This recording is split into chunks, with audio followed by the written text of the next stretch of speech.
everyone. Welcome to Seeking What They Sought. Today, we are here with Alex Carpenter, who is the executive editor of Spectrum. We're doing a series called Polarized, and so we're interviewing people from, the liberal and the conservative spectrum of Adventism. And we're really glad that you're. Yes. Yeah. Oh, it's right there in the name. We're actually both sides. Yeah. Perfect. Nice. The entire spectrum. That's where it's the title's in the movie, and then you just end the movie right there. That's what happens. So we're done with the podcast now. It's been great, guys.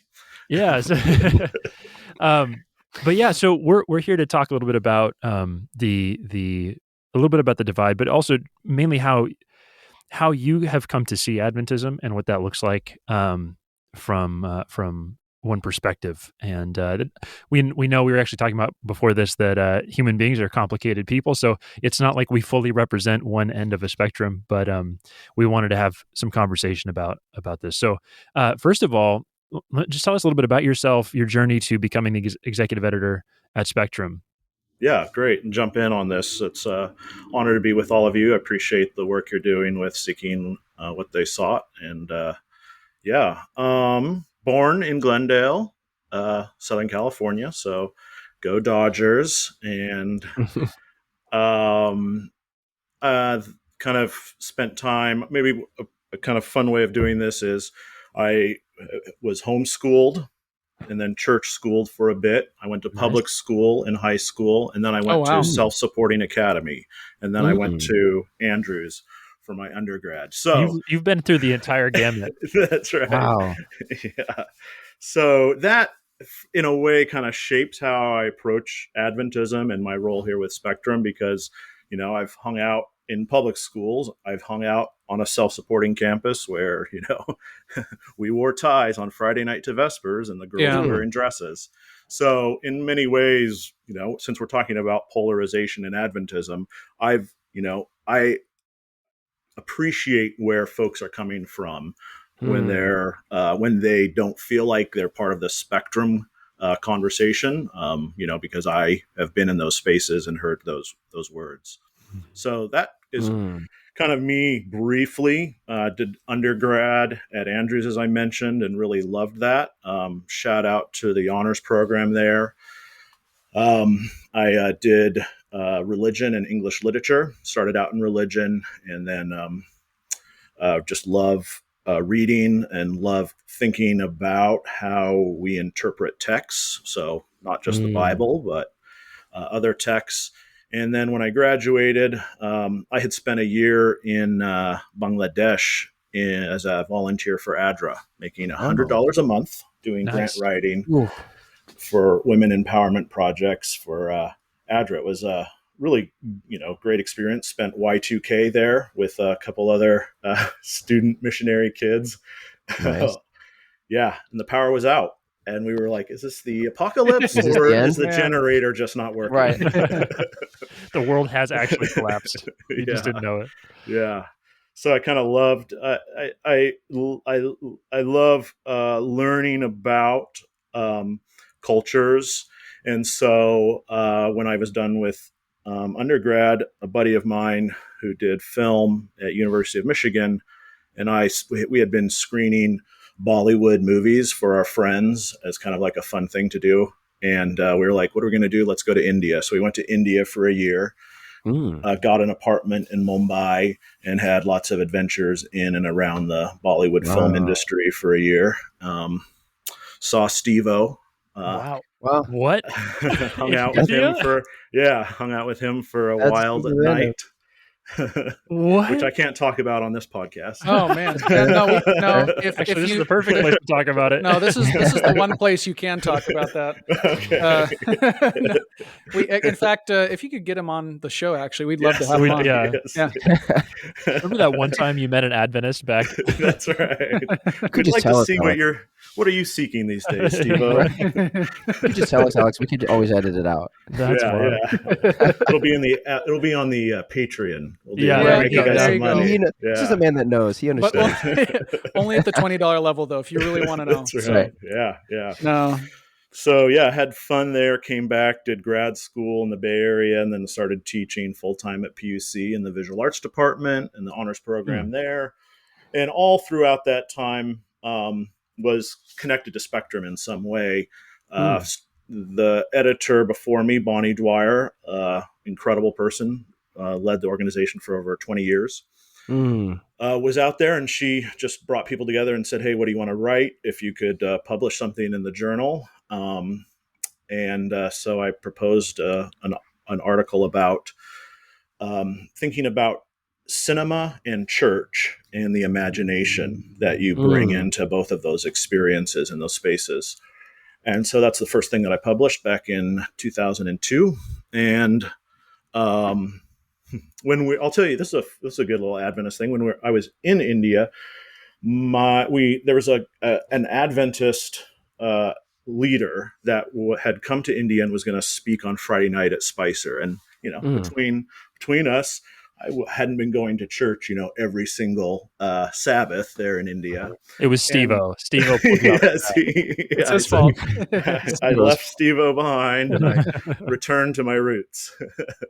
So we hopped on the train, went to Spicer College and got off the train, and we were walking to the chapel, and people had done all their wash, and so all the saris and all these colorful garments were hanging off the dorm balconies. And it was these kind of festival flags blowing in the breeze. So I was like, you know what, I'm going to go back and see if Spectrum wants to publish an article kind of thinking about, coming of age. I'm a multi-generation Adventist. So thinking about, why is this sort of a beautiful experience for me? And what does it tell me about my own Adventism? So that's the second thing I wrote for Spectrum. And they nicely, when I came back, looped me in. I started the blog for Spectrum back in 2007, I think. Oh, wow. And that was really fun because we didn't really moderate comments, and the threads were just absolutely crazy. Yeah. Dang, wow.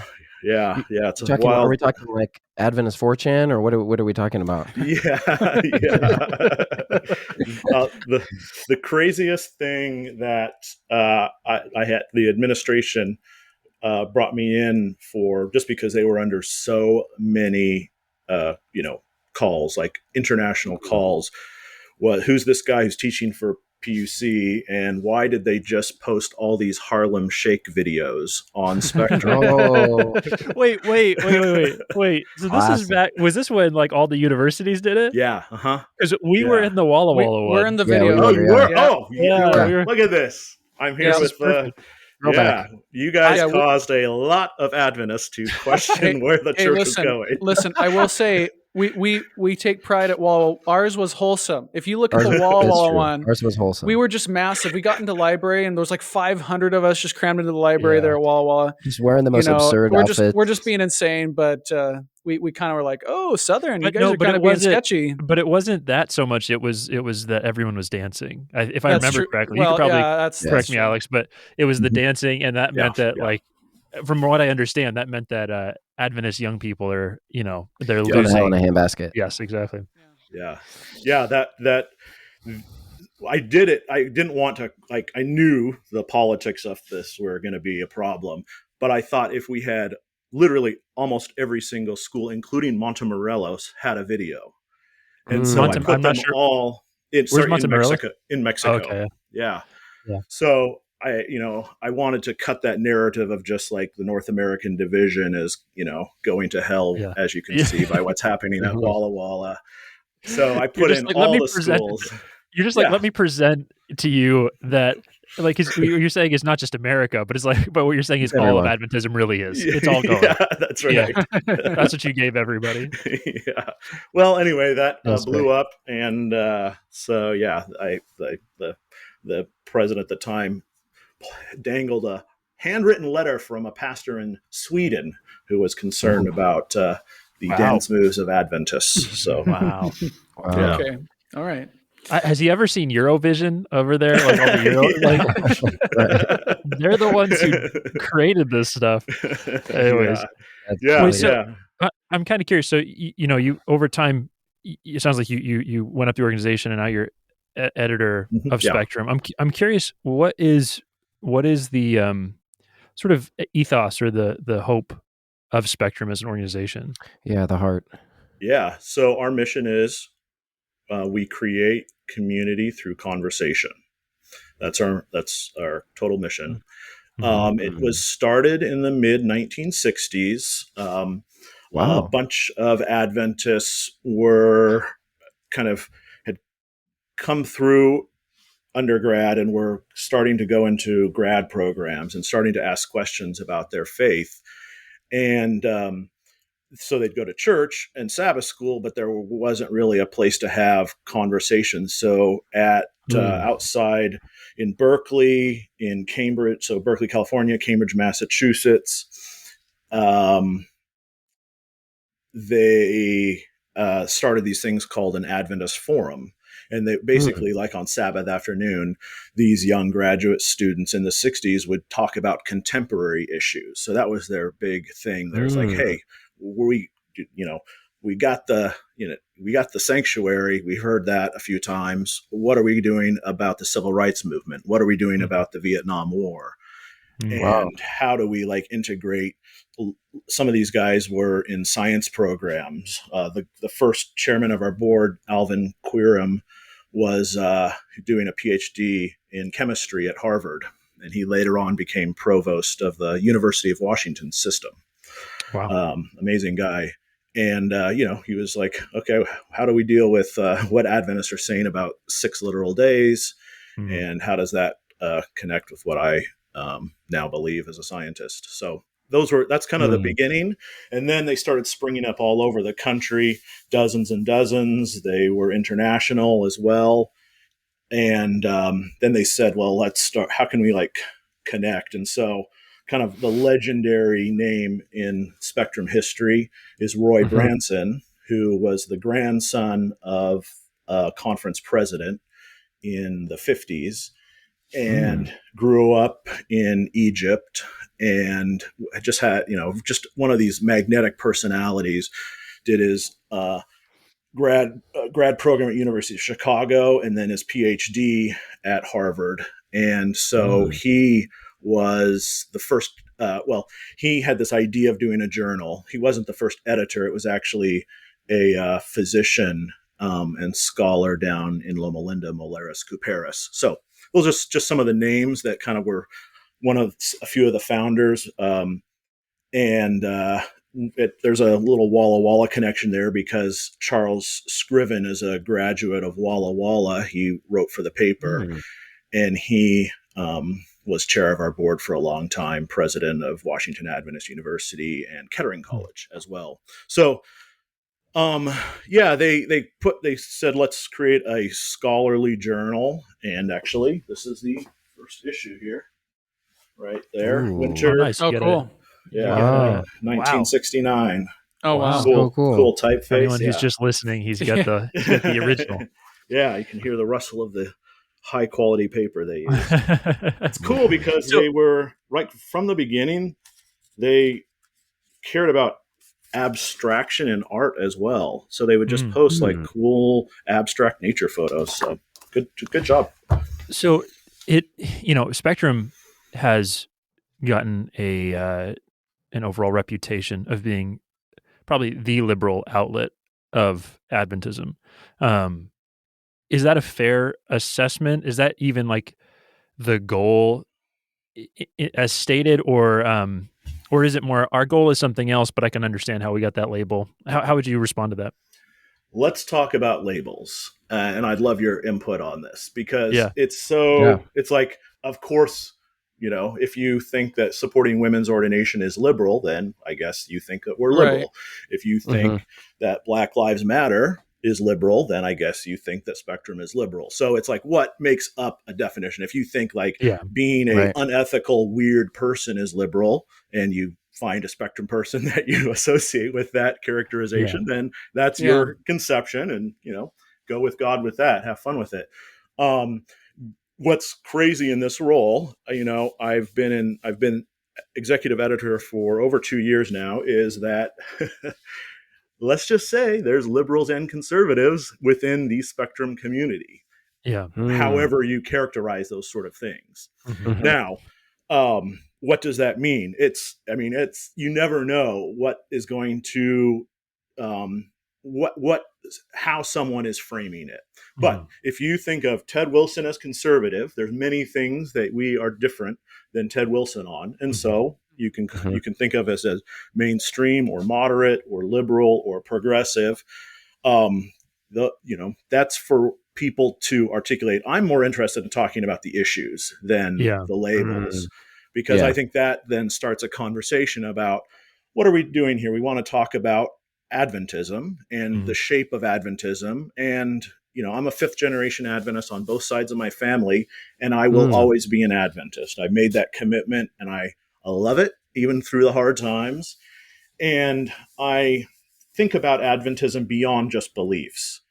I think about it in terms of how does it inform my ethics, not just my personal ethics, but my social ethics, and also how does it create belonging, which is Mhm. something that we kind of have like remnant theology about belonging and a few other things, but it really matters. I mean, I think the pandemic taught us that, like, being a part of something really helps us out as humans. Like, there's a lot of people who go down a bad path when they're out there by themselves thinking up ideas and dealing with their own mental health issues. So community matters.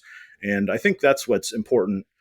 One of the things that's really important for me in the spectrum world is literally creating community through conversation is our mission. And Mhm. we have been doing that for over 50 years, trying to do that. These small groups are part of it, stuff we do online, allowing a lot of commenting, Mhm. allows people to kind of say their piece. We have a lot of Sabbath schools that function, Zoom Sabbath schools that function kind of like forums did back Wow. in the Yeah. day.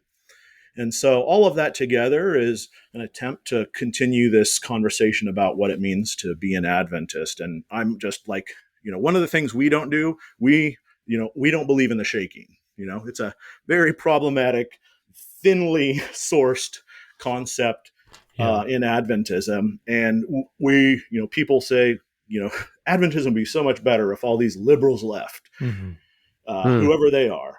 And we never call for conservative folks to leave the church. We Mhm. are always wanting to be in dialogue with our family members. Yeah. Yeah. So I'm curious that description of the family members, right? Um, the reality is we do live in this world where, the political divides, you can see that same air and spirit within Adventism, right? And that's not really any surprise. We're humans that make up this church, so we have Yeah. have our opinions. So like you said, instead of just having the labels, having actual discussions, it seems increasingly more and more difficult Mhm. to do that Yep. without there being a lot of heated emotion that sometimes frankly just seems to prevent it from happening altogether, right? Mm-hmm. Where it's like, I already know what, for instance, I already know what Spectrum stands for, or I already know what this other organization stands for. Like it, it's not even worth having that discussion. Mm-hmm. They're at a space. Do you think that is there a line that you would draw, like, okay, this individual or this organization has done or said this to a point where it's like they are no longer part of that family? Like, is there a crossing point of like, no, we're no longer having discussions? Now, for exception, like them refusing to, right? That's besides the point. But like truly to a point of like this has crossed a line, ethically, spiritually, theologically, whatever it may be. Yeah. The line questions are so important to us, aren't they? I, I kind of like to think about why, because we kind of like, okay, what are the borders of Adventism? And we kind of set those. And I've found, I have felt like this, there's a border. And when I get to know the person that I have pushed outside that border, I'm like, oh, dang, like they're more complicated. Like Yeah. there's, a whole part of them that if I only knew that, I'd think they were an incredible human being. and it's very complicated. I can, I, harming people is one of the worst things that humans do. Harming the planet, harming animals. It's like, we don't need to do that to exist. It's like this part of a really, you can talk about sin. You can talk about something in our, in the evolution of what humans have become. You can think of that in any time length that you want, but there's something that we've got to tackle there. And I mean, to me, that's we put up, we care about ethics. I make choices, political choices. I will not vote for this person. That's a line that I draw. I think that we need better leaders in our church. I'll just throw that out there. And also, I think so that's kind of a top thing. And then I think we need that, and they'll model it and help it. I think we have leaders that too quickly weaponize language against other members in our family members of our church. And then I think, folks at the bottom, I believe in like doing the hard work. I read, when we make a mistake in Spectrum, I hate it. I want our stuff to be excellent. And so there's I think we as members also, if we're committed to the organization, we can't just kind of sit back and be like, all right, I figured out the 28, I'm good, I'm showing up. On most Sabbaths, that's okay, but there's a lot of potential. This is a multi-billion organization with 4 heads of state around the world right now. Wait, who are the 4? Papua New Guinea, Haiti, there's another Jamaica, island, right? Yeah. Jamaica. Yeah. Actually, both the heads of state. One of them is the former West Indies Union president. Oh, who's wow. now he's the governor general. So he's the representative for King Charles on the island. Dang. Yeah. Former There's Union Palau, president. right? The island of Palau? Isn't their president an Adventist? That I don't know that one. So if he is, awesome. I'll add it to the list. I didn't know it was 4. I knew of at least a couple, but I'm curious because so for instance, like the most recent article that you guys have on GYC in Portland, it is tradition. I mean, it is a stated conservative. I don't know if it's stated by them, but I mean, it is highly seen by many people as a conservative gathering for young adults and youth in the Adventist church. And so that happens in Portland, which was really funny to me that it would happen in Portland. But then you at least contributed, if not wrote this article. And what's interesting to me is I didn't write it, but Matthew did. Yeah. I just saw your name as contributed. So, but I'm curious. So there's definitely, I think, trying to give him a fair shake, as a journalist, which I see throughout. But there's also, and there's nothing wrong with this. I'm not implying that. Every human being has some sense of bias that we all just have. I mean, it's just part of being human. Yeah. But it is definitely the questions you're asking. So, for instance, like you're talking about last generation theology, that stuff. You go on the other side. You go to the more conservative outlets that exist. They're not talking about LGT. They're talking last generation theology. They're talking about other things within that context. So the very fact that you're asking a question about last generation theology, which is, for anybody who doesn't know, is a somewhat controversial belief in Adventism, as seen by liberals, because conservatives tend to some people who are more conservative tend to hold LGT more than anybody who's liberal. So that's why it's a controversial belief. It's a marker of where people are. Yeah, exactly. I'm trying to describe it without. That's well said.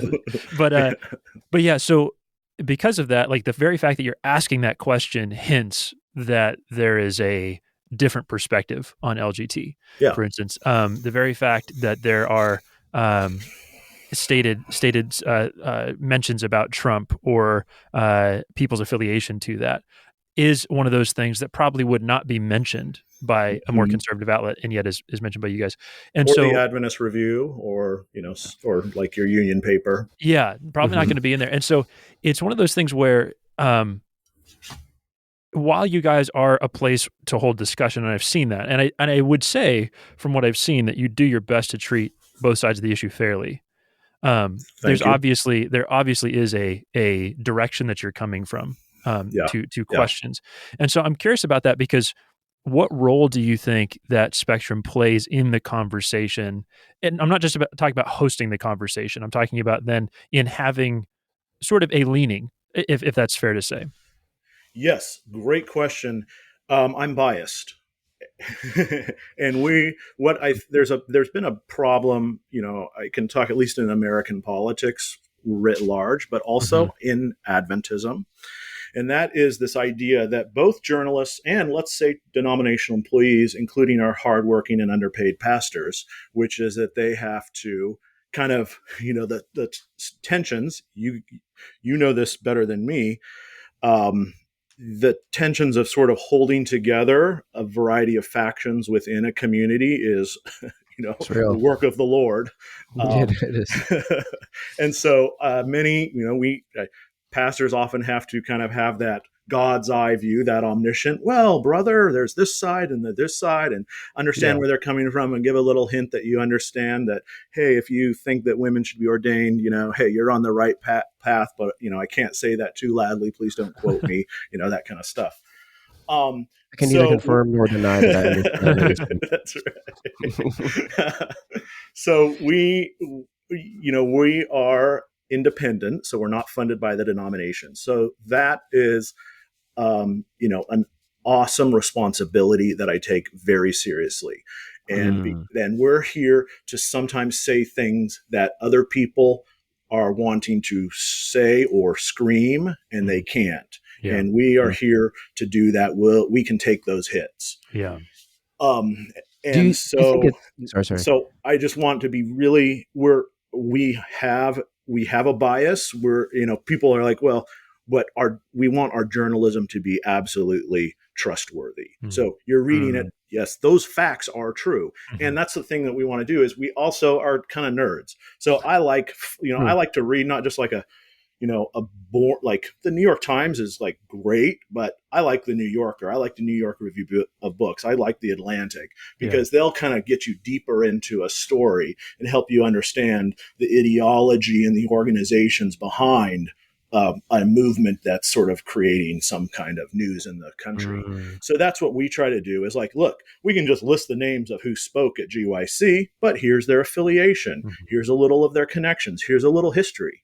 Like, we're just Mm. trying to do the work that anyone could figure out. Mhm. And so that's, we're there as a service, and people can like it, they can hate it, they can read it, and they do. Mhm. 2.2 million page views last year on our website. Wow. So, Mm. but we're there to serve the people who want to say things, but they can't. We're going to put out a really incredible article coming up at the end of this week. Anyway, I know this is time. I don't know when you're going to release this, but it's definitely going to create some more waves around Andrews University. And it's like we're letting someone who has a story to tell that, wouldn't have that megaphone be able to tell a truth about what happened Mm. to them. Mm. So that's where that's what we're doing. It's biased in that we are, you can read what we're saying and understand where we're coming from, Yeah. other than Mm. that fake bias, which is like that omniscient reporter, view from nowhere thing, which is like, Mhm. well, there might be, some people are saying there's, what is it? Yellow cake, Uh-huh. uranium in Iraq. Some people are Yeah. saying that. Some people are Yeah. not saying that. Oh, That. yes, rather than just trying to be like hearsay, you're trying to get the facts right, but you also Yeah, have a direction to come from. yeah, Yeah, yeah, yeah. yeah. Alec, Go ahead. do you think it's fair to say, because you said a couple times, you want to be an outlet for those who maybe their voice couldn't get out there to get out there. would you do you think it would be fair to say that Spectrum exists in part? Maybe it's not your full mission, the wholeness, but exists in part to amplify and advocate for certain perspectives. And I don't know how you would articulate Mm-hmm. that. But yeah, would you say that that's part of, you see that as part of your job?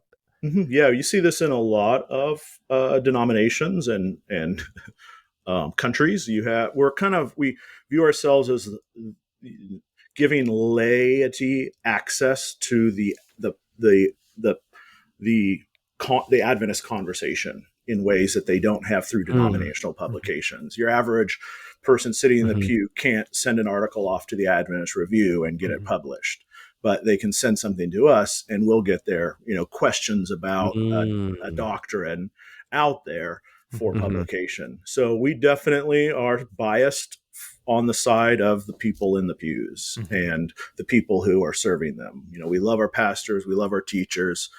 Um, you know, we love administrators who talk to us behind the scenes. I'm curious. Liberalism is and conservatism.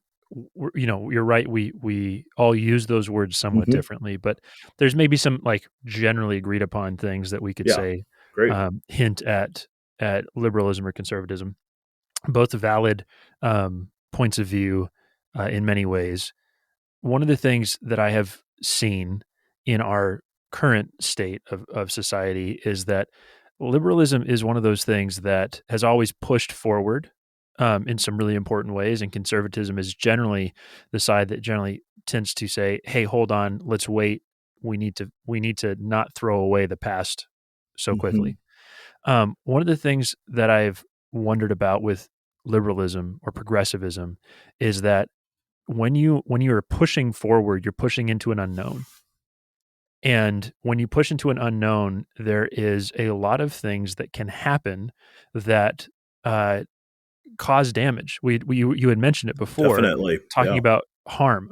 Honestly, I would say that so much of the conversations that we're having politically and even in the church today are about harm, Yeah, and they're about agreed. two different perspectives on what harm is. Mm, Yep. And so, if you're even nice. talking about the queer community, there's the liberal perspective that says to say that this is something that is a sin, or to say that this is something that might be a mental health issue or whatever it is, that is harm, and that creates harm. And we've seen it. We've seen it in so many people. So many people have told the same story. This is what convinces us that this is harm, and therefore we're going to advocate that those things that cause harm from our perspective don't happen anymore. Whereas the conservative side is coming alongside and saying, we think that being homosexual or part of the queer community is in and of itself harming a human being. That's a concern to us. We're concerned about some of the things that can happen in people's lives as they go down a path that way. Um, we're concerned about losing track of Scripture, because if we take away that as a foundation, we're left with nothing. It's talking about harm on either side. And one of the things that I'm curious about from your perspective, um, as someone who's, let's say, more on the liberal side, uh, that idea of harm that conservatives have is not completely unfounded. There have been Yeah, lots of times I where agree. we have charged headlong into this is progress, and then I mean, I bring up the French Revolution because that was maybe one of the bigger moments in history of that, where it's like this is progress, and now we're killing people because they don't agree with us. Um, so how do you see that? I mean, how do you see that interplay between not charging ahead so fast that you cause other harm, but also not staying so stagnant that you're just letting the harm that exists continue? Yeah. Um, so many thoughts. Number one, this is a way that I'm liberal. I see like the human hunger for freedom and liberty, where the word Mhm. comes from, is like when Mm, we've had a long, like say, thousands and thousands of years of history of people saying, dear king, could we have a little bit more freedom, even though democracy is not a biblical idea, mhm, kingship is. mhm, So there's understanding that history is important here. So that kind of classical liberal thing of like, all right, if we make our own laws and we let people vote, those sort of things can be a mess. mhm, Certainly, that reign of terror period of the French Revolution is often held out Mhm. by traditional conservatives. Edmund Burke wrote a very famous book about the excesses of that versus, of the American kind of quieter revolution. Mhm. But those values, equalite, egalite, fraternite, are all part of the success story, that deeper Yeah, project. So it's often, for uh, sure. is it the hopeful future of openness that we're aiming for, or are we having a methodological talk? Like, okay, how do we open Hmm. up human freedom over and over and over and over and over again? When Mhm. we get there, we're often like, yeah, we kind of like this. We don't want to go back. Mhm. Um, so that is important. Here's a way that I'm conservative. I like to conserve values, and I want to. Hmm. I Those are important to me. I'm glad you kind of predicated this on harm, because for me, I read a book by Richard Rorty called Philosophy and Social Hope. And, that's where I really got this point where I realized, okay, if I'm questioning my Adventist beliefs, cool, what am I going to build out of it? Well, Hmm. I'm building an ethic for myself, and I'll always be a vegetarian because I feel like that is a way that I reduce harm uh, on the planet. Hmm. So that's a way that I'm conserving that value. It's rooted in my Adventist heritage. I did Mhm. have a rebellious year at public school where I did have a few Mhm. hamburgers, disgusting because they were from the cafeteria. I was gonna say, That was So, harm in and of itself. That was just yes, that those was, those hamburgers, types of well, hamburgers are harm. I was on the devil's road there for a while, boys, but I'm back amen. on the straight and narrow here. Welcome back. Thank you. I said as a meat eater, Says Anthony. We've had In-N-Out together, Anthony. you're not wrong. Nice, nice. Yeah, I just discovered Impossible Nuggets. I'd never had a Oh, yeah. Oh, nuggie. those are. Oh, Whew, I I just can had I those cannot. last night. Yeah, I put those in my air fryer. It's not a healthy I haven't meal, had but those it's a yet, good but meal. But it's a good one. Wait, they're not made out of beets and carrots? What? No, Made out of something. yeah, the flesh They're pots of Egypt. something. That's great. So yeah, so that's Um, something that in that, we can talk about different examples of that tension, but I think, when somebody's like, we're liberal, we're conservative, let's talk about those things, because I find so often somebody who thinks of themselves as conservative Hmm. is actually, you mentioned harm, they're actually wanting more freedom in an Mm, area. mhm. Like, a lot of those Mm. conservatives actually want more liberty. They want a more liberal approach to something, Yeah. uh, either Hmm. politically or religiously in some ways. So it's like we've just got to, like, talking about a continuum Mhm. it gets complicated once we have real conversations. It also seems like when you talk about liberty and freedom, um, like you said, it's wanted by both sides. It's wanted in different ways, perhaps, but it's wanted by both sides. And I think what's funny about it is that both end up kind of at freedom of the individual, but from different perspectives. Yeah. It's like, Hmm. for Mm. instance, like a liberal talking point might be, let people choose their gender and their sexuality, and a conservative talking point is let me choose what guns I want to have. And those are just like really generic Hmm. ones, but it's both personal liberty. But then what's interesting is then both are arguing, conservatives might argue, let me have whatever gun I want to have. And then liberals are like, yeah, but your freedom of choice with that gun may potentially harm other people. Yeah, And cause harm. the conservative side is your view on gender and sexuality might cause children who are in a place where they're unsure to unduly question their gender and their sexuality, Yeah. and so it creates a difficult space because, again, like I said, if you're on the more liberal side, you're pushing for something, but you are pushing into the unknown.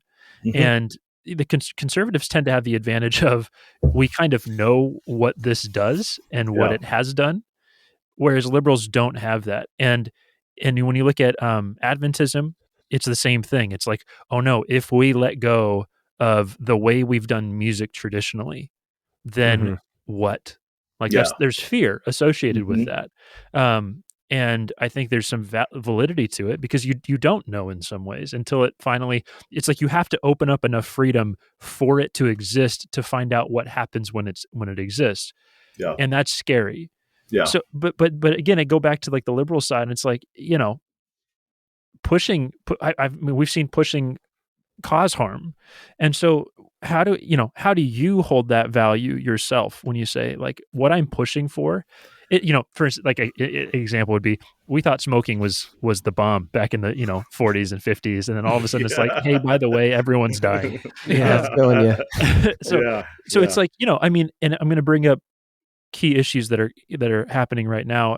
I'm not trying to state my own views on them, but a conservative might say, what happens in 10, 15 years if science comes out that says actually people who were part of the queer community had more negative outcomes than the opposite.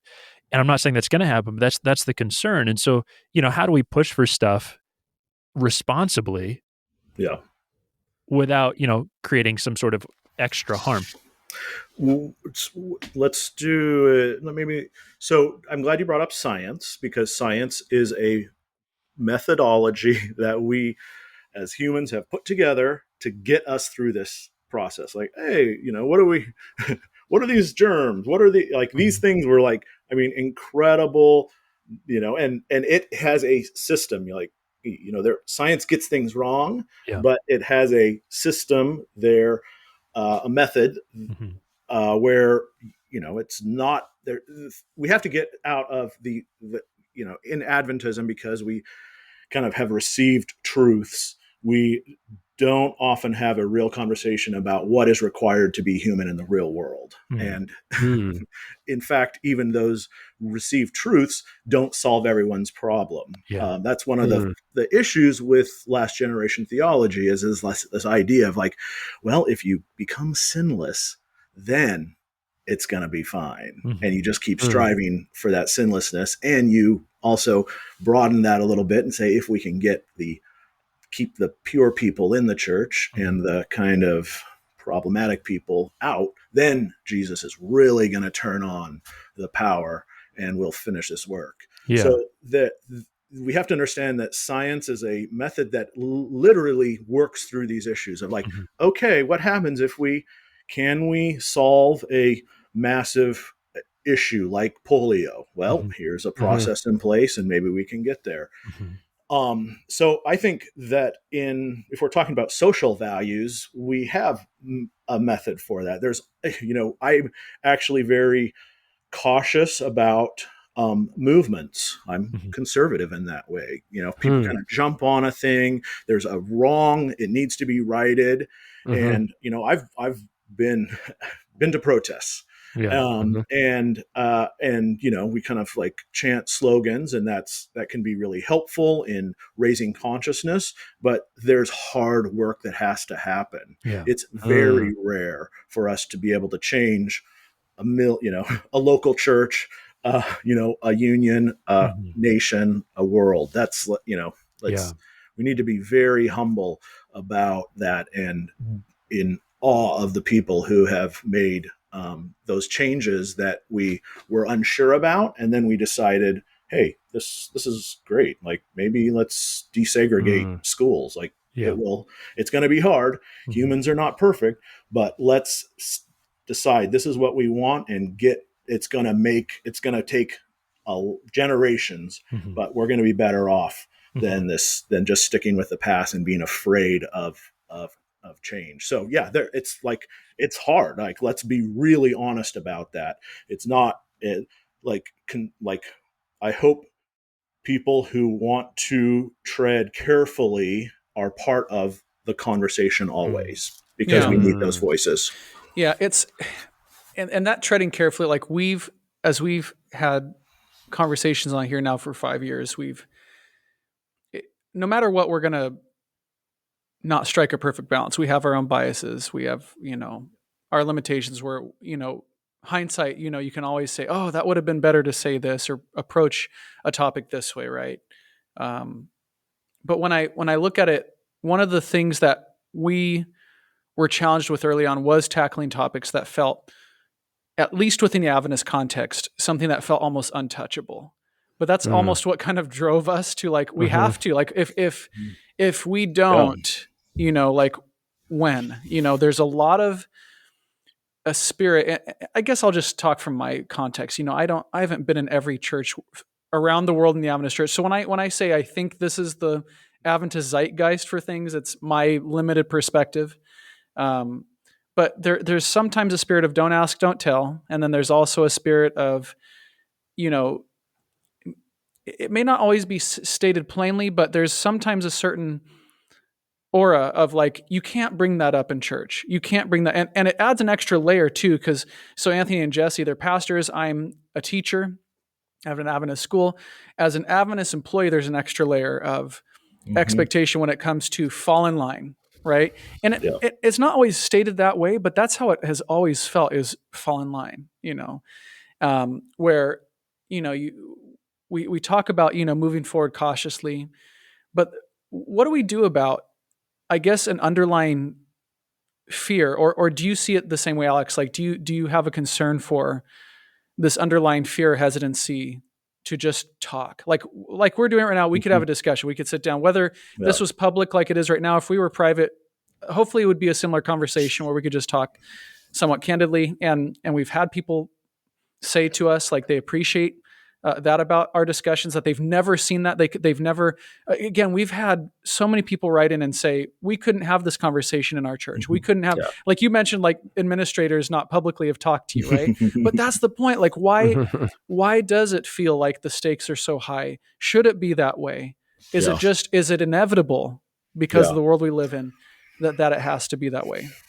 No, that's something that is a personal motivation for me.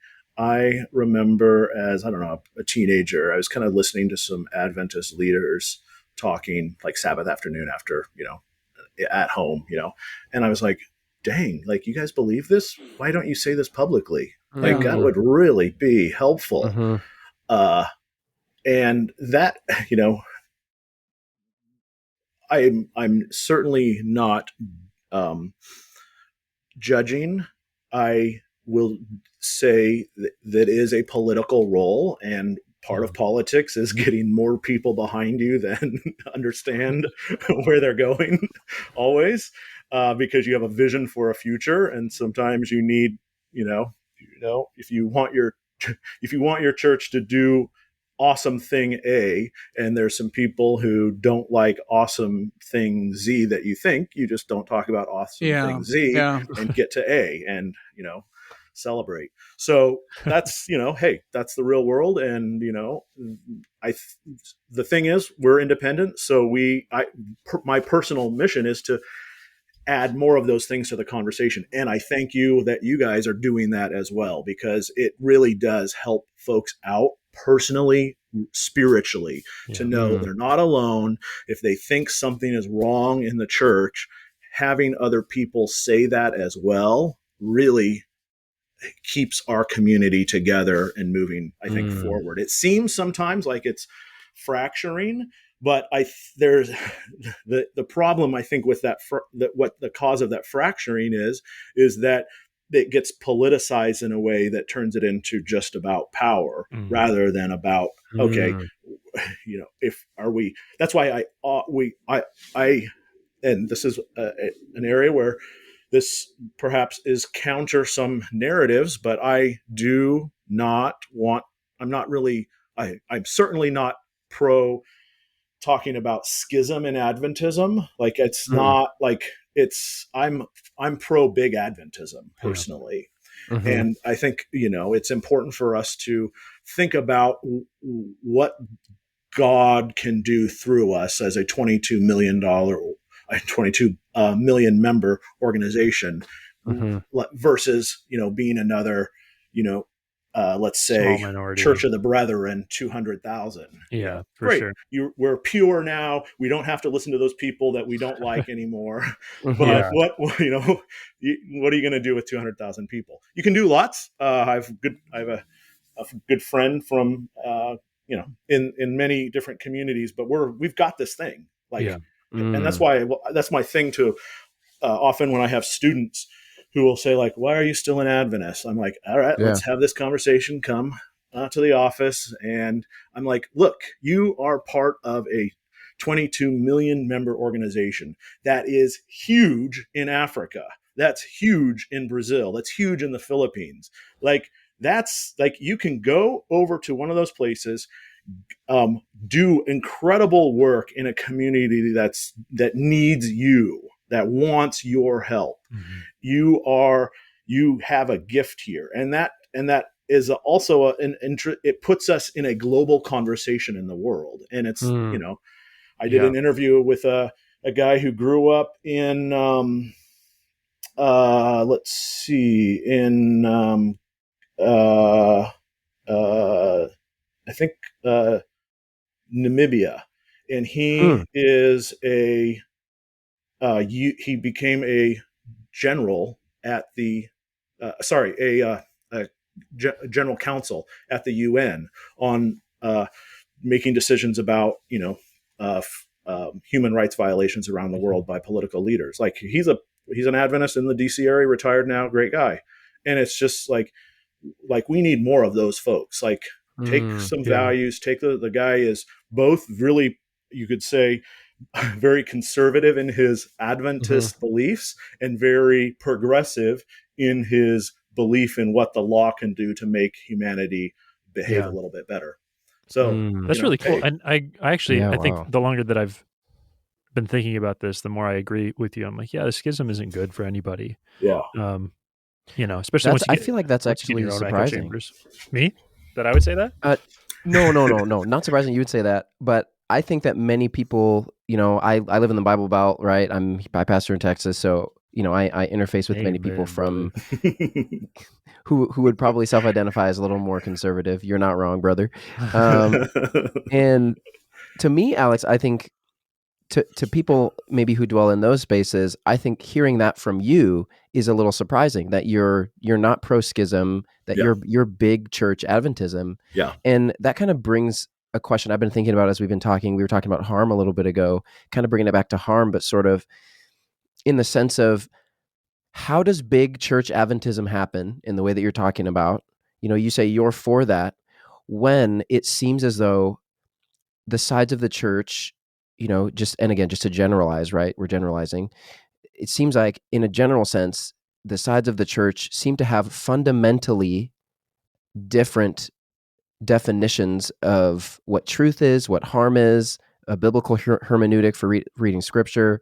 We just finished a series called "What is an Adventist," where hmm we great talked series. to a whole bunch of people from different perspectives. A whole range of the Yeah, whole spectrum, the whole gambit, right? incredible. And Yeah, thanks. And I think that what I saw, one of my key takeaways was, wow, this one person has this perspective it almost seems mutually exclusive with this other perspective, and yet both are saying we are Adventists. So how does this big church Adventism happen in your view, when one perspective is saying, no, this is what truth means, this is what love means, this is how we read the Bible, and the other side is pushing back and saying not even something a little bit different, but fundamentally opposed? How does big church Adventism happen?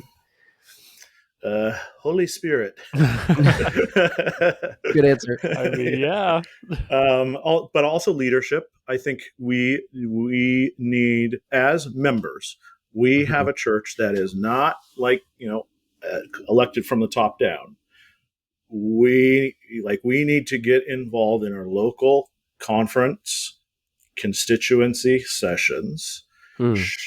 make go to those meetings, express yourself, get on those committees, and find leaders who have a big vision for Adventism.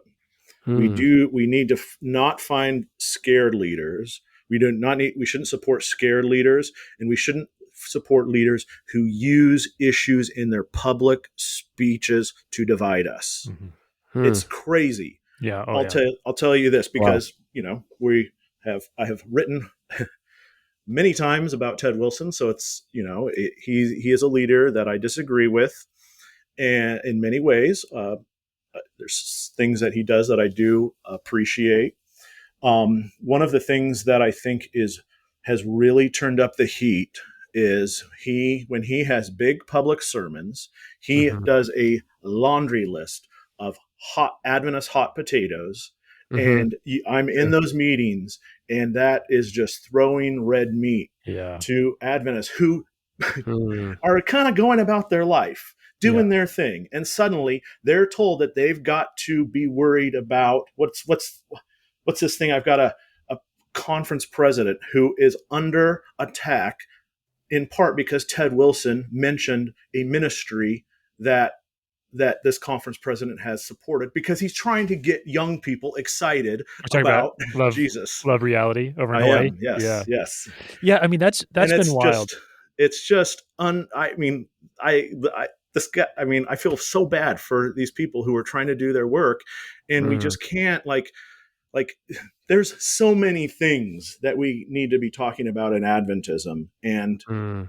we've got to get away from this. Like, let's have leaders who really point us to big ideas that we can accomplish together rather than find ways Wow. to attack each other.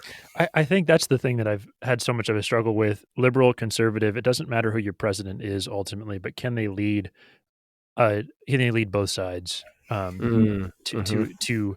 a semblance of unity at least? Like, I mean, it's the some of the greatest presidents we've had in history. At the time, they had a ton of pushback from opposite sides and stuff, but a lot of the time, generally because of the situations, a war or a crisis or something, it was their ability to say there's higher goals, there's higher ideals that we're searching for Mm. and going Yeah, for, yeah, that liberal and conservative can get behind, even if I disagree with how you're doing it, at least. And also, are you leading in a way that is demonizing the other side, or are you asking us to Mm. do this together? Mm-hmm. That's huge. And I agree that that's kind of the issue that we've run into with the not denomination, the current leadership at the high denominational level, um, is because it actually doesn't matter about liberal or conservative. It's just like you said, you're throwing gasoline on fire at yeah, this point, and you're causing some of the shifts and the schisms. yeah.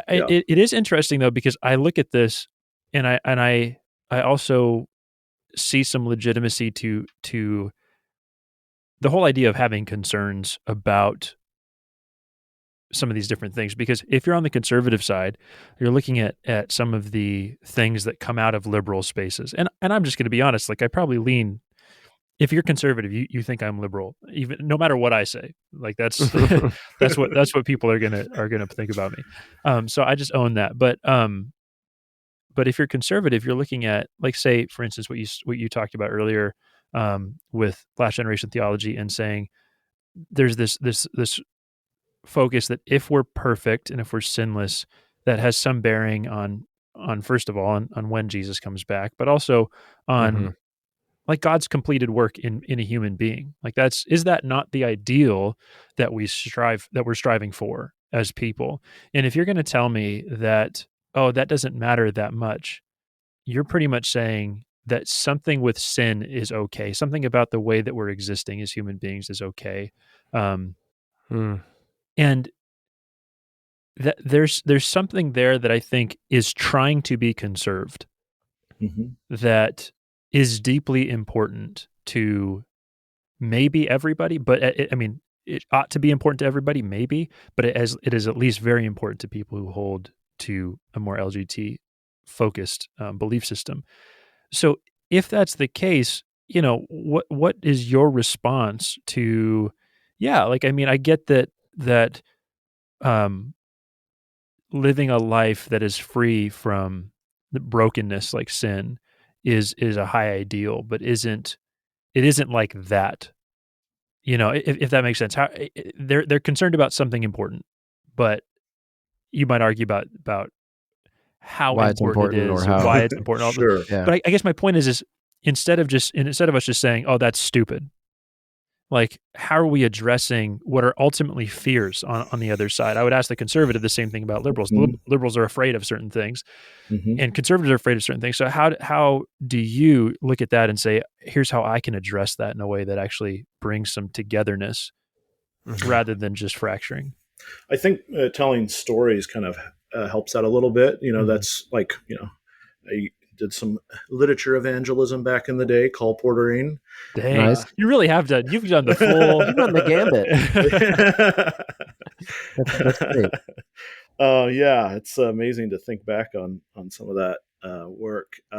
But one of the things that we did that really kept us going through the ups and downs of that kind of, uh, you know, evangelism is, we tell stories about, okay, this is what happened, and we do that in churches. I think a really effective church thing.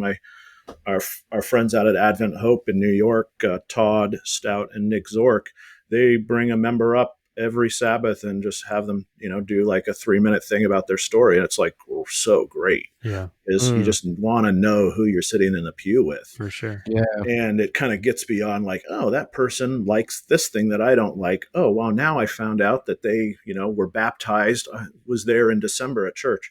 One was baptized in China. Hmm. They had to fake a birthday party so that people could gather for the Yeah. Hmm. Adventist church there. And Hmm. she gets baptized in the bathroom in the bathtub. Wow. Ooh, wow. And now That's she cool. came to America as an immigrant, and here she's, in church. So Wow. it's like, we want to hear these stories. Is she probably, does she have some different social views than me? I bet she does. Does she have some beliefs? And might she feel like some things that I believe might not fit?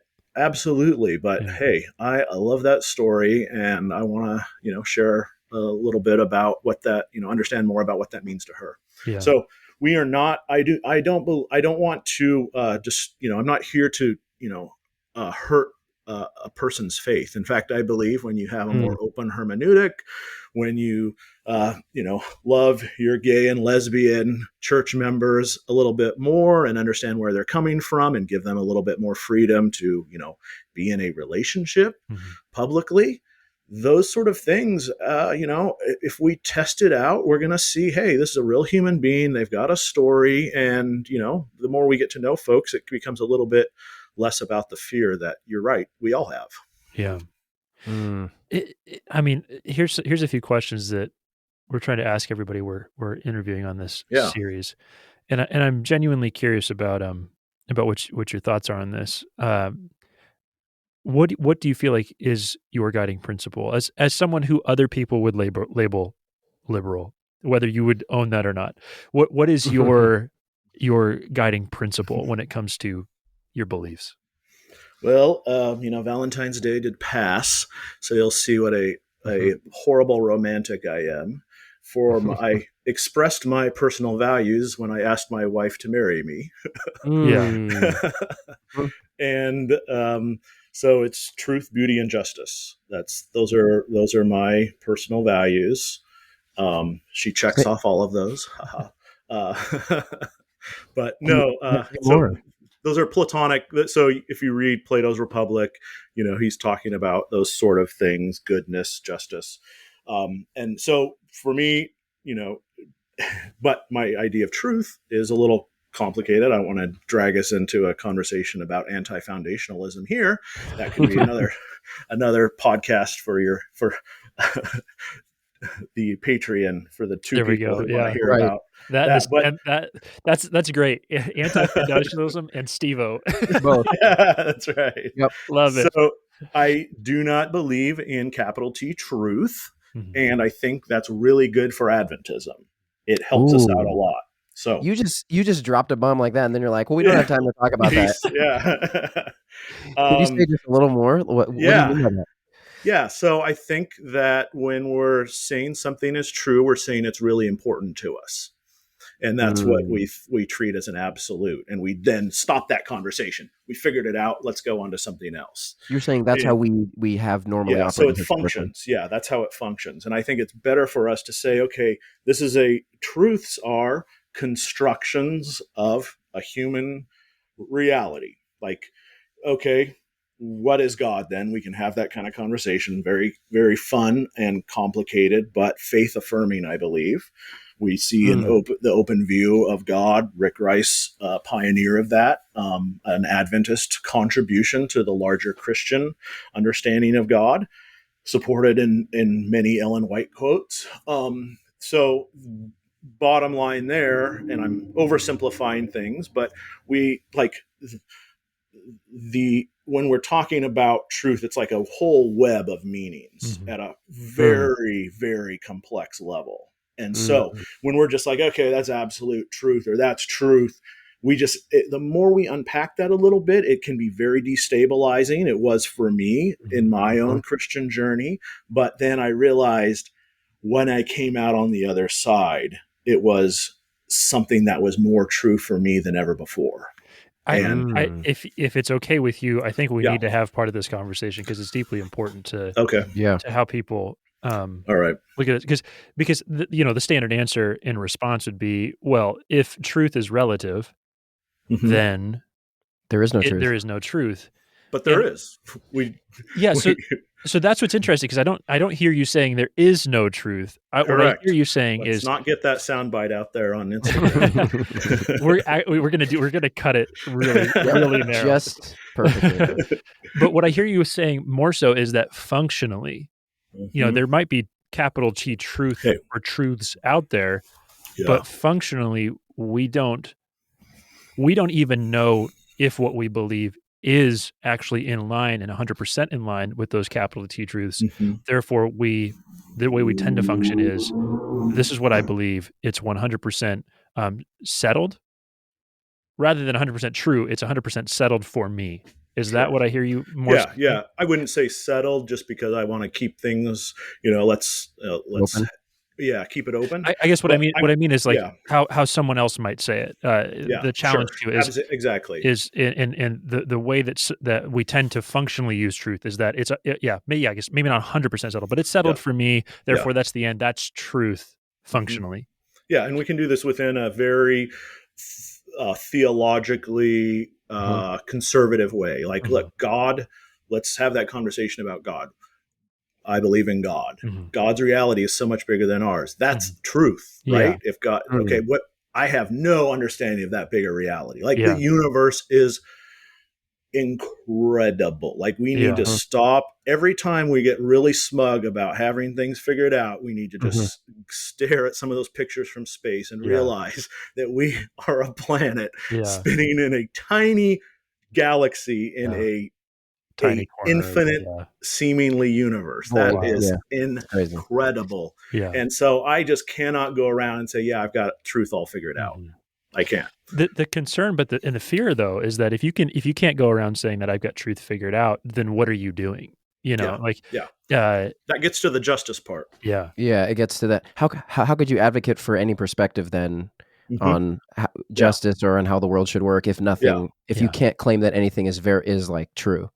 But I don't want people just borrowing other people's values. I want us to realize we have the freedom to own our own values. Like, it's so much more fun to do something not because mommy and daddy told me, but because I actually believe it. It's so much more fun to not do something because Ted Wilson says it's true, but because I believe it's true. That makes honest Christians. It makes better Adventists.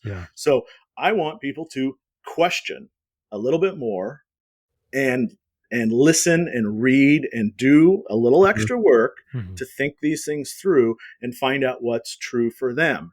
Scary sounding relativist language, but actually it makes, I think, our community and us as individuals more authentic. I agree that it makes us more authentic, but authentic doesn't necessarily mean closer to the truth, if that makes sense. Like, I can be totally honest about everything I'm feeling right now, but that doesn't mean I'm necessarily closer to a healthier life, So sure. I think that's what I see. That's the fear. Like what you just said, that seems to be the fear from a more conservative perspective is we have this revelation from God, the Bible, the text, and these things are black and white. They're true, right? This is what they would say. This is what that perspective would bring to the table, right? These things are the simple reading, right? I was going to, as a Ted phrase? Wilson says, the Bible is clear. There's the simple reading of the text, and it means this. It means this. Yeah. And if it means this, then we can verifiably know that this path is helpful, this path is harmful, this path leads to life, this path leads to death. Yeah. I think the Bible's a great record of God interacting with humans. Like we have hundreds of years, like thousands of years of this kind of recorded history of humans trying to figure out their relationship with God. That I believe. Like I have a very, I do not have the proper Adventist hermeneutic. I find the Bible so much more incredible once I actually think about form criticism, text criticism, historical criticism. It makes the Bible more alive. And I feel like I can understand what those Israelites were trying to do out there. So I think, the question is, where do we go to figure out these sort of things? And I think the Bible is a great place to start. I do think that it's important to learn how to read the Bible. And I think it's important to pay attention to the fact that Jesus is the revealed living word, and the Bible is textual words. And so we have to interpret Scripture through the revealed word of Jesus. So that really helps us kind of figure out some of those complicated things, like, did God commit genocide when the flood happened? Complicated stuff back there in the Old Testament. But what you're saying is really intriguing, and I think very attractive to a lot of people who are looking at Scripture and thinking, man, some of this doesn't feel very tenable to the God of love that God is supposed to be. But on the other side, people come at it and say, but what you're doing is watering it down by coming and saying that truth is relative, that not everything is, necessarily as the simple reading of the text says. Like, you're watering it down. You're making it say what you want it to say.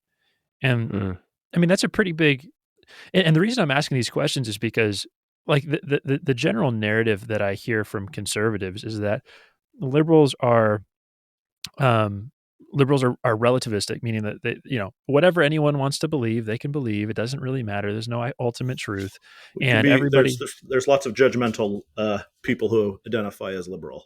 Oh yeah, no, for sure.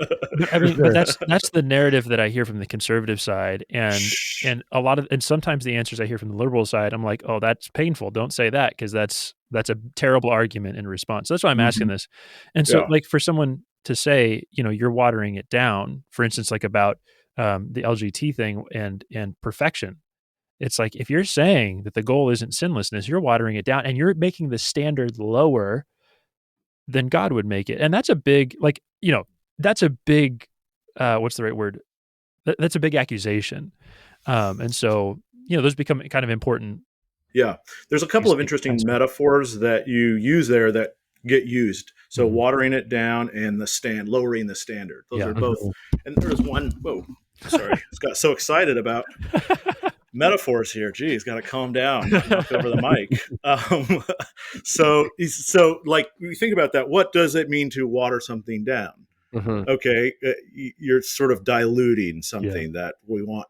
Okay, so what does that mean? Does that mean that, like what is the concern behind that? Like, I've heard that my whole life. But what is it like?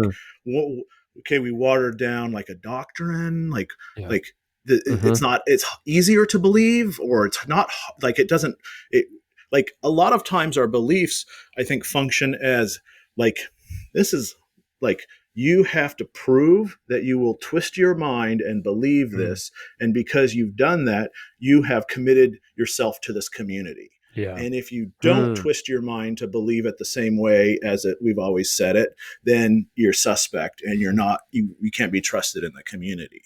And I think, all communities have to create little gates, who's in, who's out. And that's one of the ways that we use beliefs is, in some ways, the more complicated the belief, the more numbers and dates we string together. And if you can follow it, then you've got what it takes to be an Adventist. I say it takes a lot more than just mental gymnastics or assent to be an Adventist. We have lots. It actually creates, in some ways, some problematic things. For instance, people can behave very badly to other people, but because they have the orthodox beliefs, they're still considered okay. And when we did our reporting on Samuel Corrington Pippin, it's incredible. I called the pastor of his church when they were going to rebaptize him after he had allegedly raped, and I listened to the phone calls between him and the girl, so I believe that she did not consent to the sexual experience that he had with her and did not tell anyone until it came out 4 months later. They were going to rebaptize him after a year, and I talked to the pastor, Danny Valise, who I saw was transferred out of that church not long after this happened.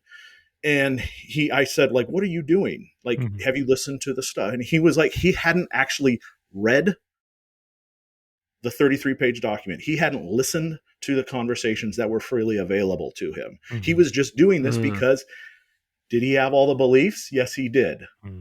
So let's get the brother back in the baptismal tank and solve this. And there just needs to be, so I'm using that as an example, and it's an extreme example, but we too easily beliefs are like, if somebody doesn't have 100%, full strength belief, 100% proof beliefs, then but in fact, I want people to connect those beliefs to some sort of like justice and a sort of experience with God that's beautiful and meaningful and not just intellectual. Can I kind of reflect back what I hear you saying, Alex? Yeah, please. You brought up your personal kind of core values: truth, beauty, justice. Is that correct? Yes. And I really love that. That's beautiful. And I guess I'm curious. You brought up Jesus as sort of the revealed word, the revealed truth. Would you say that perhaps all three of those values, in the way that you approach your faith, your Adventism, would you say that those values you see wrapped up in the person of Jesus, and that you because almost what I heard you say was, I don't believe in some sort of abstract truth out there somewhere, but I do believe in Jesus as the revealed truth, capital T. Yeah. And I don't know if that's accurate. Yeah. I mean, when I was trying to think about my Adventism, that moment where Pontius Pilate says, "What is truth to Jesus?" I think is one of those beautiful moments in Scripture, right? It preaches. It does. So yes, I do. I think Jesus shows us that the moment where Jesus goes into the temple, he healed people. I mean, it's incredible. Some of those stories. I love when a preacher really tells a good parable, because like the guy getting lowered through the roof. That's we need to think about that often, about access and disability and people craving to be helped, and that guy's friends helping. It's great. Helping a brother out is a beautiful thing to get to Jesus, breaking through the roof.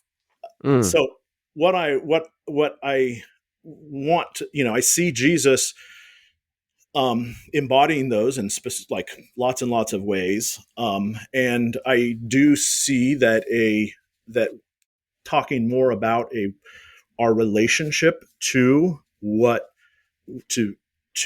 not only Jesus, but to other people really, I think, helps us get to a less kind of toxic, polarized Adventism. Yeah. Ooh, that's really intriguing. I think that feels like that's difficult because I think what you're articulating, actually, let me say it this way, to kind of piggyback on what Jesse has been saying. I think folks, again, from maybe a more conservative perspective, would hear what you're saying, especially with those values, and they would say, well, it sounds like you're coming to the text and you're coming to your faith with ideals and values you've already decided are the highest, and you're superimposing those on it rather than letting the text lead you to where it wants you to go. and that feels like it's perhaps the fear. And again, I say this as someone, again, like Jesse, who everyone conservative would say that I'm progressive.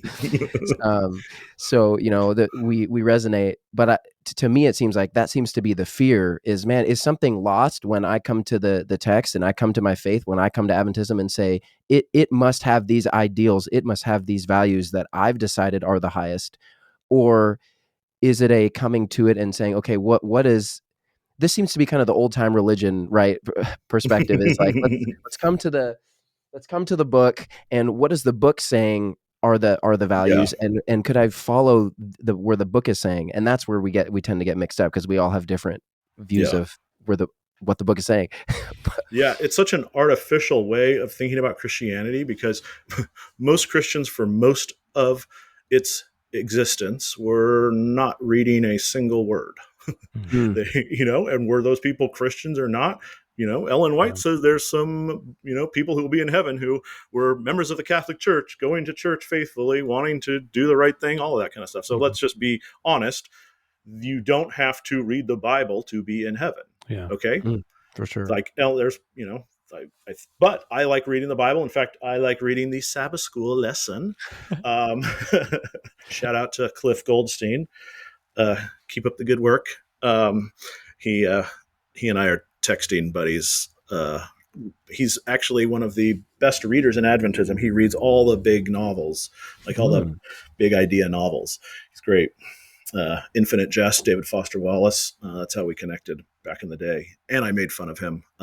I wrote a satirical column in his style, called it Saint Smarty Panstein. Back in. So this is the inner world of media things that I've never known about. So Yeah, this is great. Yeah, it's fun. So what I wanted to kind of point out there is that when, like, those values in the Psalms, which is this adult Bible study guide for this quarter, these are like old, complicated songs and things people would say or have read to them. Like, let's understand how, Holy Writ was used. And it wasn't just like taking a text from one book, same word, matching it to another word, and a word from here and a word from there, and we figured it out. No, those are written by, God inspired, but different times and places. And we can't just take something from Daniel, stick it next to a similar word in Revelation, and say that we figured out, what heaven's going to be like, or what time means in human history. So again, I don't want to start a whole conversation on those sort of things, but the Bible read through as, what does this tell us about the human divine attempt to figure out what's true? It's full of that. What does it tell us about the human and divine attempt to figure out what's beautiful? It talks about that. What does it tell us? And this is very important for us Adventists. What does it tell us about how we form societies, communities, and how we make those just? If you want to call it social justice, great. If you want to call it community engagement, great. If you want to call it evangelism, we can do that too. But how do we bring people together and make their individual and collective lives and the communities where our churches are and where we live better? It is great when we do that. So, and literally the Bible is full of people wrestling how to form, groups and societies in ways that are more in line with what works according to human experience and divine revelation. I'm curious. What do you think? What are you afraid of happening? And I say that, I ask that intentionally because I Yeah. think we all have fears about things. And what are you afraid will happen if the other side continues to hold a majority in Adventism as it has? What are you afraid of happening? That will repeat some really horrible mistakes. That will have millions of Adventists who evangelists have brought into the church around the world, who are going to stumble upon some complicated things about Ellen White, and suddenly we will relive uh, the horrors of Walter Ray and, schisms and fights in every country around the world over and, for a few generations until we work that out, unless we're a little bit more honest about who she was. And I think we can be. Incredible devotional writer, important person in our history, helpful instruction in how she progresses in her own understanding of what it means to be a Christian and an Adventist. So I think that's something I'm afraid about. I'm afraid if that continues, that we will just see the new generations of Adventists just absolutely leave. It's happening in ways that we're not really, we haven't grappled with. And that's going to be a big thing. And I think people will, I'm worried that people are not going to, if we continue to do that, our churches are going to be so unfun or toxic or boring that, everyone's going to leave or not really want to show up. So we're going to miss that. And we're going to have to think about these things, but we got to think about it together in ways that are constructive. We've got to rethink these things for a variety of reasons. And I'm worried that we will lose the opportunity. We have an incredible like our institutions. I know we're kind of like, this is another way that I might be a little bit more conservative. I care about institutions. I don't think that the individual is the end of the conversation.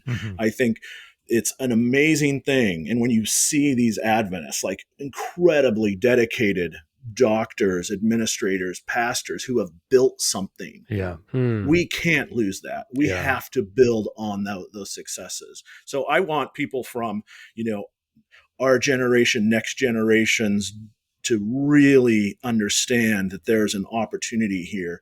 And just saying I'm tired of this Adventist conversation, look, can be, I understand that, and you do what you need to do. But if you can, there's ways, I think, intellectual, spiritual, emotional, social ways that if we can figure it out, we have incredible opportunities to like run healthcare systems. In ways that would be kind of interesting. Like, let's do some like things aligned with our values in fascinating ways. Let's do educational systems in ways like, let's not lose those schools and let's not lose our churches. So I'm really worried that we're going to keep fighting about beliefs and lose everything else. I mean, those are, when I think of that too, it is, to be honest, I've seen so much damage done over the way things have been done. So I'm not even talking about like conservatism, traditionalism, whatever it is, but just if we're talking about the way things have been done, I mean, both Anthony and I could say, and I'm sure you could say as well, that so many people from our generation aren't part of the church or like very tangentially part of the church because of the way it has been done. But then the sad part is, and I think I have my issues with institutions. I got plenty of them, and I think rightfully so, and as we all do. A little millennial institutional angst. Well, but it's a reaction to the fact that previous generations would just give institutions and organizations a pass simply because they couldn't be wrong. What happens if they fall apart? I think our generation is a little bit more willing to let them burn because it's like, hey, if it's unhealthy, don't let that thing continue. But the problem is then it's replaced by what? Is it replaced by anything of equal or greater value? And I think that can sometimes get missed by those of us that tend to be on the more progressive side. Is okay, if the colleges all fall apart because nobody's going to them, then what? You're going to lose a lot of the value that comes from being in a space where you can have people of a similar belief system, but you can question together and you can journey together. You could do stuff together. I mean, that's why Anthony and I have been friends for so long, and why I think we now get to have the impact on Adventism that we have is because we get together. We started a church on our college campus, and all this stuff that it's not that it couldn't happen anywhere else, but it can happen in some more concentrated, really cool ways when there's more shared values. And so I fully agree with you. And I share those fears as well, the continued damage that has been done if nothing changes. And then second, the Mm. fall of institutions that over the long run, if they don't get replaced by something better, we're just left with not a lot to help build and sustain a movement like this. So, but at the same time, I think it's an interesting thing because the other side might say something along the lines of, well, the reason young people are leaving is because they're getting tempted and pulled by culture and the world and things like that. I'm curious what your thoughts are on that, because that's something that I've heard a lot of. No. Yeah. So yeah, I guess we're blaming them because they're like exploring who they are. Well, I think It's it's like insane connected. now. I mean, I remember back in the day. Sorry, go ahead and finish your thought there, Well, and then I'd say it's connected because you look back at, say, Old Testament literature, which I love. I love the Old Testament. I've come to love it more and more. But some of the ways that it's formulated, and so therefore some of the ways that we'll read it, we'll go back and say, like, oh, it was the nations around the Israelites that tempted them, and so then they went to these other nations, and that was part of the downfall of Israel. Like we read it like that, and so I think that's where you get maybe a more conservative perspective of it's the culture around us that is sorry, watering it down, or tempting us into places that aren't our good Christian values, and therefore, if that makes sense. So that's why I say there's some legitimacy to, or there's that's maybe some of the reason yeah, behind it. yeah, I absolutely grew up on all that kind of framing of those stories. Mm-hmm. It is helpful to, if you look at the way the scriptures work, actually, when they were constructed, Mm-hmm. Second Temple, they're responding that structuring and that choosing, because this is important. We have found, haven't we, in America, we have told certain stories, or we've framed we've created frames around things that happened in American history, and we see it one way, Mm-hmm. and the people with power were framing it that way. Yeah. And then when we step back, we're like, whoa, that is not the full story. Mm-hmm. And Mm-hmm. it's important to recognize that a lot of that anxiety around Jewish identity Yeah. is formed because their faith has been destroyed because they have now been captured. Mm-hmm. God said, like, you do this, I'm going to do this. And this is that old kind of thing. You see a lot of it in Ted Wilson's theology. It's like, if we just paint ourselves completely purple and with no spot missed, then God will bless us. Mm-hmm. It's that kind of old magical thinking thing. Mm-hmm. If we get all the problems figured out, and the music does not have any more drumming in it, Mm-hmm. then God's going to bless us. Mm-hmm. So you see that in those kind of Old Testament things. And I think it's actually helpful to understand, okay, they were now captured. They're thinking about who they are and how they sustain an identity and a relationship with God post exile. Yeah. And so, but there's like, think about the success of Jewish belief afterward. Mm-hmm. They actually did a lot of assimilation, and that actually in many ways helped them to, they had some very clear borders, Mm-hmm. Sabbath being one of them, but they did mix, and it actually meant that their values were expressed in a wider society in profound ways, music, science, etc. Mm-hmm. Let me just back up here, though, and say that I think that the Adventist anxiety about young people, hanging out with the Philistines a little too much, is fine. Yeah. We're not going back to the youth's instructor days and messages to young people days, right? Our kids are watching like movies. Like, Yeah. we need to recognize that Yeah. around the world. They're on TikTok. Mm-hmm. TikTok is literally the world of Yeah. sin, and like, it is a mess out there. Like, Yeah. if you can get a teenager not to do that and obey you, great. You are an incredible authoritarian parent. It's just like, we've got to figure out hard borders are not going to work.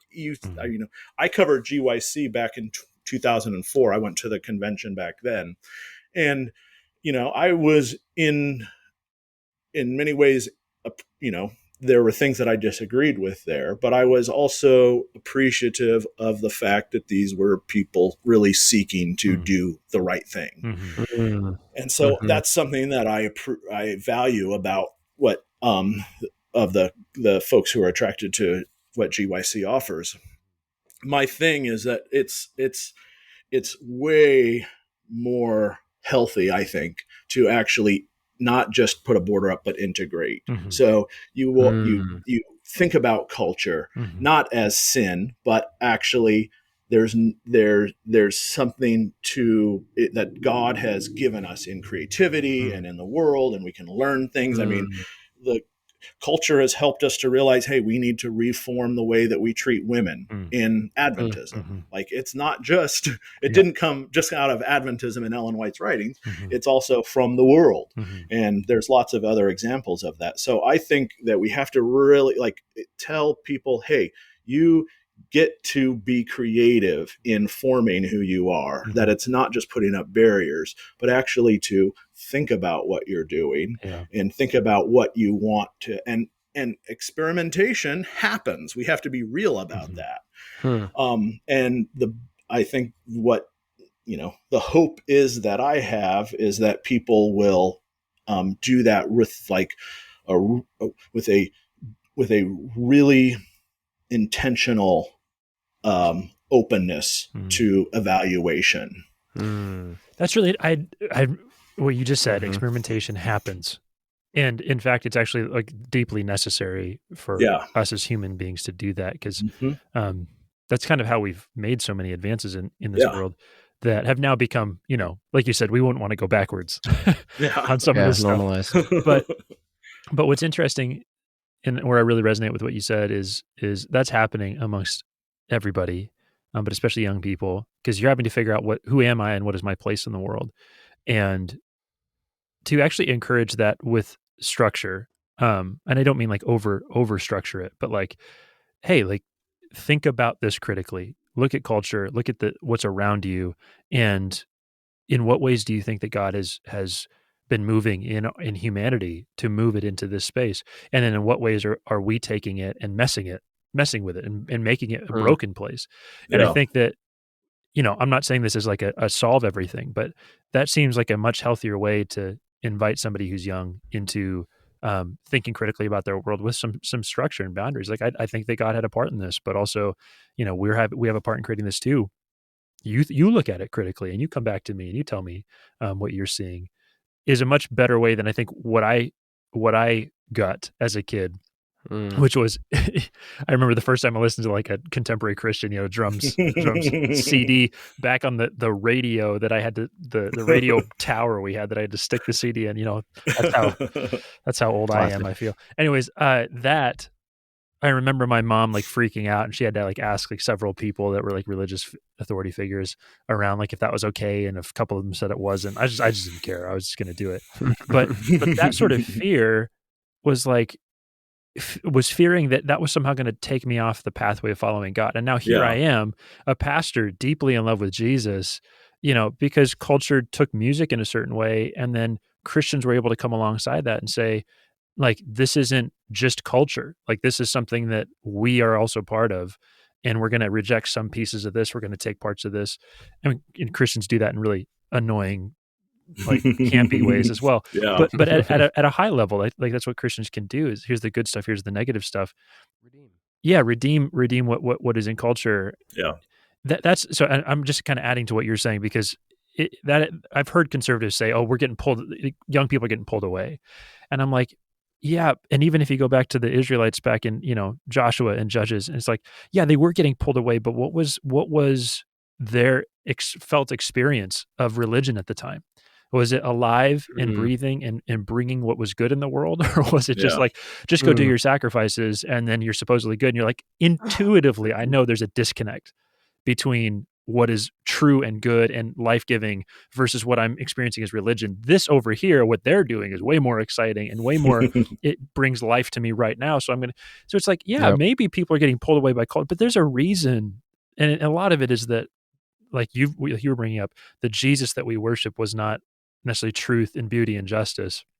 the Jesus we worship is almost just do these things, and if you do them right, then you get a reward in the end. If you do them wrong, sorry. Yeah. It's just like it's a rough spot to be in. So sorry, I'm just Yeah. Yeah. just You're sharing right. No, my perspective no. on that.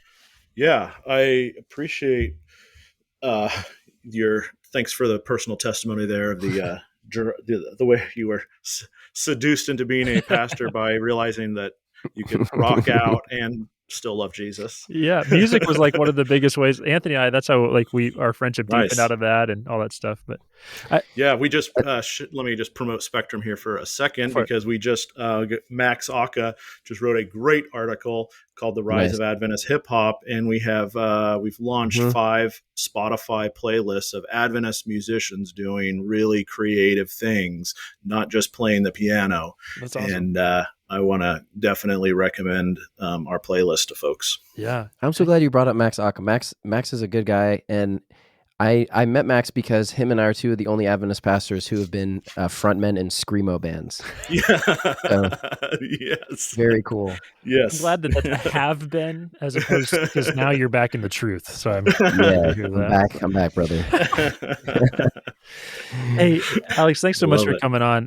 Yeah, man. We appreciate really it. appreciate your having the conversation, and Yeah. Thanks for doing this. there's a lot of people I think that resonate with what you guys are doing. There's a lot of people who I think are terrified of what you're doing as well, and Yeah. I think that just hearing your heart in that is part of what we hope is adding to the conversation, also adding to what you had already said, which is we don't want to see a split. I think we've talked about this in ways before of like, it feels inevitable, like a schism happens or something like that. But the more I think about it, the more I sit with it, I don't want that to happen either. And what you do plays a massive part in saying like, hey, there's a room for this in this family, in this denominational community. There's room to think, to question, to outright disagree in some ways for the hope that it furthers our Adventism and our belief and our beliefs that are all about Jesus. So I just I want to say thank you for your part in that. And like the reason we're talking is because we're Adventists. Like it's crazy, and it's like I love it. I love hearing. We just had a conversation with language that mostly is an Adventist centric with lots of lingo. Oh, yeah. And it's like beautiful. It's like this is a gift from God that we can like connect and talk, and we have people that we know in common, and then we can like gets us from like living these individual lives of like, wow, I'm like at the coffee shop, but I'm not going to connect with any of these people potentially. And we're like, we can talk about music and like, let's make Adventism big together and see how big our God really is. Yeah. I wanted to ask, maybe as we close, what is your hope for the future of Adventism? Yeah. I mean, it's definitely that we continue the conversation of what Adventism can be, which requires us looking very seriously about its history and spectrum. We love our Adventist historians, and it can be a painful process, just like looking at American history and recognizing the sins that were part of that history. Sins of the fathers. Yeah. Yeah. But that doesn't mean that we need to break up the band. Let's keep this little pilgrim band together. Let's keep my language. Keep walking down that path. And I think it shows our faith in God when we work together. When we fight, it does not do God any. It is a bad witness to the divine in our presence. Yeah. Wow, man. Wow, well said, man. We appreciate you being on, and looking forward to seeing what you do in the future. And appreciate you. Yeah. Keep up the good work.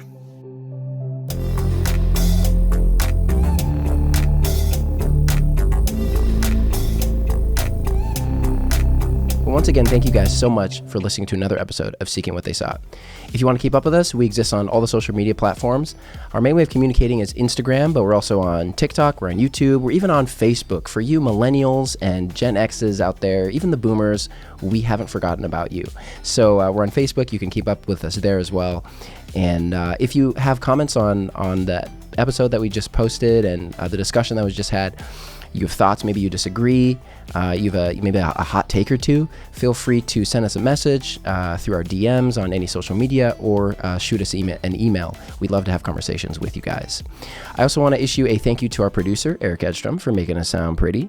He always does such a good job, man. We used to make fun of him all the time in the early seasons. I've let him off the hook recently. I might bring him back. What do you guys think? Let me know if we should bring him back. But Eric, we thank you so much for making us sound good. Last and not least, I would like to thank our patrons for helping us keep the lights on, for supporting us financially. We really, really appreciate your generosity. So I think that is just about it. Thank you so much for listening to this episode of Seeking What They Sought.